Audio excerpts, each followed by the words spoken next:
দুটো ছিল জলজলে লাল, চুল বাতাসে উড়ছে, কিন্তু বাতাস নেই।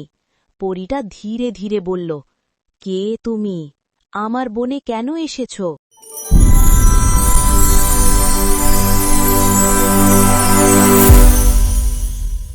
ময়মনসিংহের এক নিস্তব্ধ গ্রামে থাকত আবুল। গ্রামটা দিনের বেলা যেমন শান্ত, রাত হলেই তেমন ভয়ঙ্কর হয়ে উঠত। গ্রামের পাশেই ছিল একটা পুরনো বন। লোকেরা বলত, ওখানে থাকে অভিশপ্ত পরী। গ্রামের মানুষ কেউ কখনো ওই বনে রাতে যেত না, কিন্তু আবুল ছিল একটু আলাদা, সাহসী, কৌতূহলী আর একটু দুষ্ট। একদিন রাত 12টার পর বন্ধুরা বাজি ধরল, তুই যদি ওই বনের ভিতর গিয়ে একটা শুকনো ডাল নিয়ে আসতে পারিস, তাহলে তুই হিরো। আবুল হাসল, এইটুকু কাজ, দেখি আজকে পরীও যদি থাকে তার সাথেই দেখা করে আসব। রাত গভীর, চারদিক কুয়াশায় ঢাকা। আবুল হাতে একটা টর্চ নিয়ে বনের দিকে হাঁটতে শুরু করল। বনের ভেতরে ঢুকতেই বাতাস থেমে গেল। হঠাৎ ঝপ ঝপ ঝপ, মনে হল কারো পায়ের শব্দ, কিন্তু পিছনে তাকালে কেউ নেই। আবুল একটু ভয় পেল, কিন্তু নিজেকে শক্ত করে বলল, আমি তো ভয় পাই না। সে আরও ভেতরে গেল। বনের গভীরে হঠাৎ সে একটা অদ্ভুত আলো দেখতে পেল, নীলচে আলো, যেন বাতাসে ভাসছে। আবুল ধীরে ধীরে এগিয়ে গেল। তার সামনে হঠাৎ এক সুন্দরী পরী দেখা দিল। তার চোখ দুটো ছিল জলজলে লাল, চুল বাতাসে উড়ছে, কিন্তু বাতাস নেই।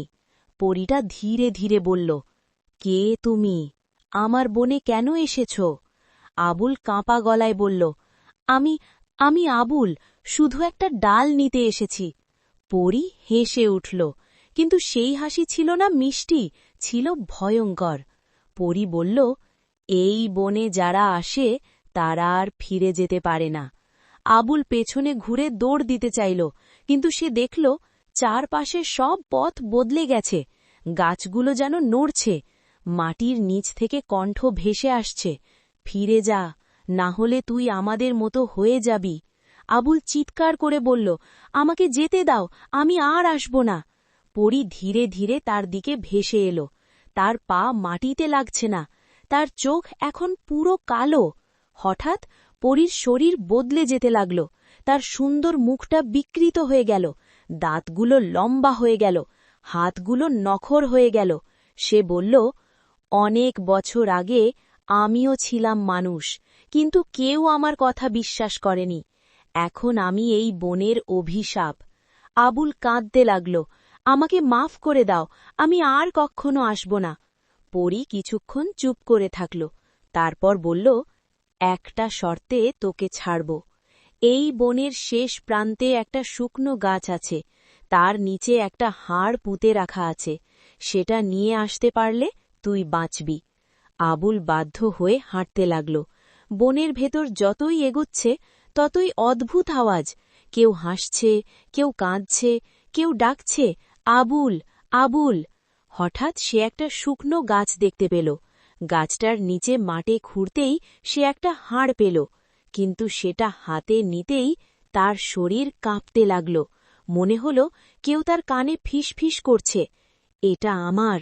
হঠাৎ আবুল বুঝতে পারল ওই হাড়টা আসলে পরীর নিজের শরীরের অংশ, যাকে কেউ একদিন হত্যা করেছিল। সে হাড়টা নিয়ে ফিরে এলো পরীর কাছে। পরী সেটা হাতে নিয়ে কাঁদতে লাগল, তার চোখের পানি রক্তের মতো লাল।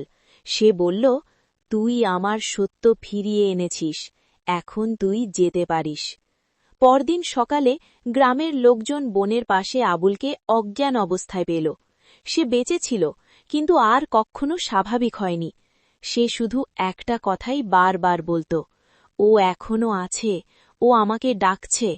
আর সেই দিন থেকে গ্রামের লোকজন বলে, যদি কেউ রাতে ওই বনের দিকে তাকায়, তাহলে দেখা যায় একটা ছায়া দাঁড়িয়ে আছে, আর তার পাশে আবুলের মতো আর একটা ছায়া।